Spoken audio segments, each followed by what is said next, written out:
Today is strike of the Amadeus set. Show's over. So it feels like, oh my gosh, I can't believe it's going.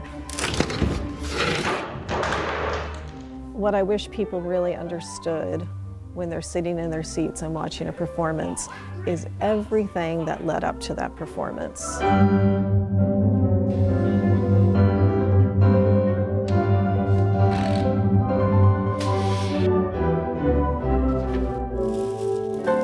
Early on, when we started talking about what plays we were going to do for the season, I knew that Amadeus was in it, and it's a favorite of mine. This is a perfect play. It's a perfect play for the Gamm.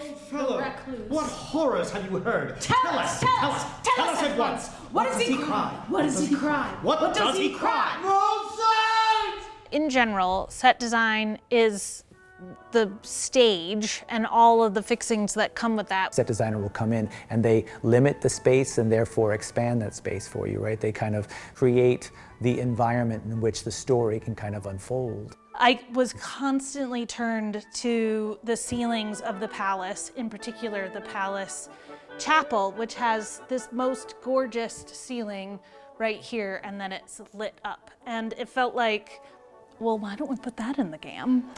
I think set design plays a huge role in terms of audience draw, for buying tickets and coming to see a production. The Gamm Theatre has been around for 40 years. This show at this stage looks to be pacing ahead of any show that the Gamm has ever produced in the past.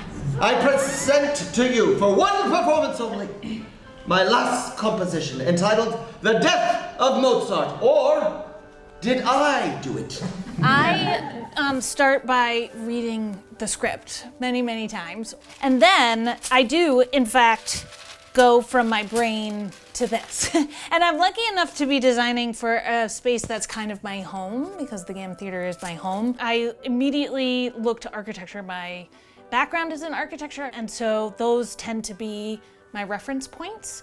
Creating that foment of Vienna, that kind of in the richness of what Jess is doing in terms of the colors and the architecture of the set. Remember, this play is called Amadeus, which means lover of God. And ultimately the play is about the composer Salieri commits a war against God on the body of Mozart. The focus is in the player. He talks directly to the audience and he looks up and he talks to his God. What is the need in the sound? Is it your need? Can it be yours? And so how do we create that? Well, I just knew we're gonna have to have some sort of ceiling, because everybody has to feel that sense of looking up. This is a somewhat three-dimensional way of reflecting what's in my brain. I am also drawing it using my computer. With the computer, I am absolutely to the inch, or to the half inch or quarter inch, even saying, this is exactly where this is going to be. Eventually, it results into a sketch that I can then make a model from.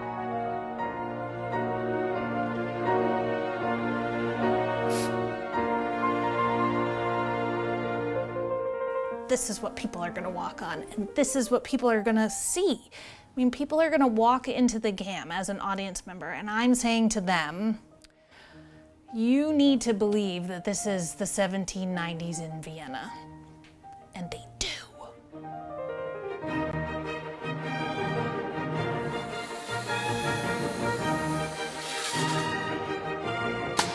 We're looking at 7 days for getting folks on the stage itself, with another 7 days after that for finish work.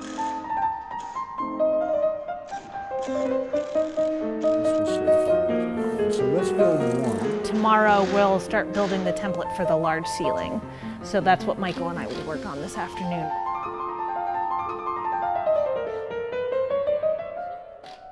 Oh God, I'm tired.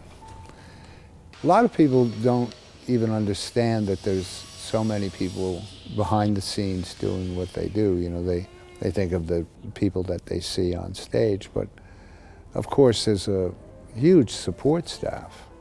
A show like Amadeus ranges upwards of $200,000 to produce because of the number of bodies involved in standing up the show, the music involved, the instrument involved. We had to decide kind of early on, how are we gonna handle the music? We knew that we could accomplish the things that we wanted to accomplish if we had the right person.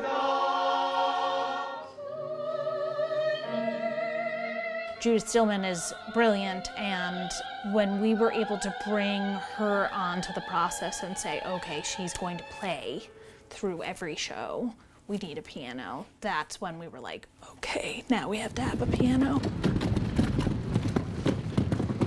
The piano came today. So we will learn a lot today when Judy gets to sit down and play a few pieces on there. When the proverbial curtain rises, we want to captivate the audience at once with seeing the evocative set and hearing the genius of Mozart. So the music becomes part, and so important and integral to this play, it becomes part of the overall design.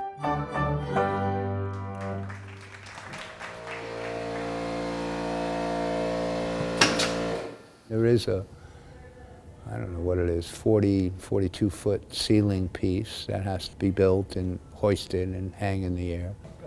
And that's probably the biggest challenge.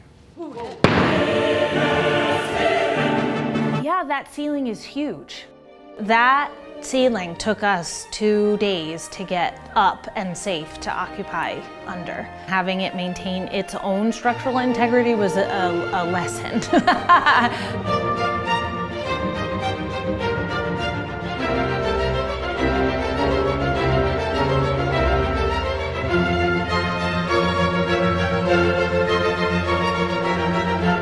Tonight is a big night. It is the first rehearsal that we invite an audience in, so this is when we have to release it to the public. So the last element that finishes it all off right is the audience, because you have worked in that space and they've come to understand that imagined space as this reality they create in their heads. Signore, let me be a composer. It really has managed to manifest as a very similar experience from looking at the little model to walking into the space. And I think the ceiling unit is the reason why.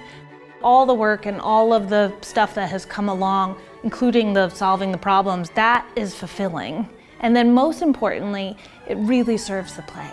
The actors are beautifully presented. The piano is incredibly well integrated. I think it's a success. I hope it's a success.